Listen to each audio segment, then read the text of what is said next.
ever make assumptions about what you think clients want, but not actually ever ask them? So one of my sons is 9 and he plays in the under 10-year-old competition. This is AFL football.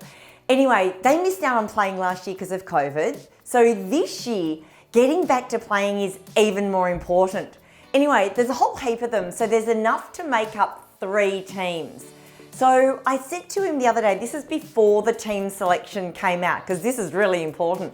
But I said to him, given they're going to be breaking them into 3 teams, what would you prefer?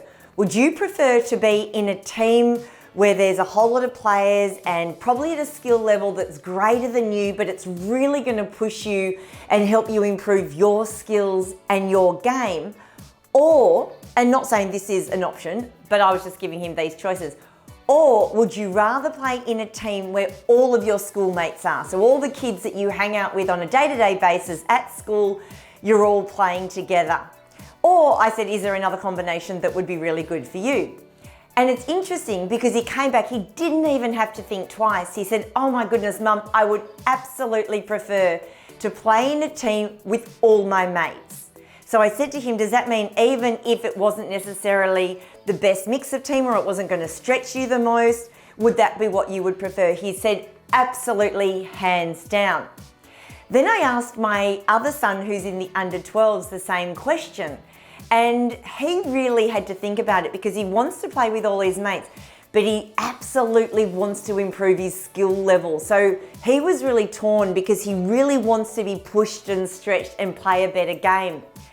But I thought, what an interesting concept when it comes to business, and how often do we assume that the way that we're working with our clients is the way that they want to work with us? Or maybe it's how we've been working with them for so long that we haven't actually stopped to say, hey, is this still working for you?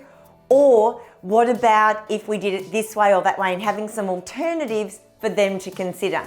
Because let's face it, like, things have changed, and the way that we want to deal with people and interact with them, and in particular get advice from them, might have changed. So if you're still relying on the way that you used to do things or making assumptions, maybe it's time to ask that question and just see what you get, see what it is that your clients want and how they want to work with you so that you can get the most out of it. Because after all, you are valuable.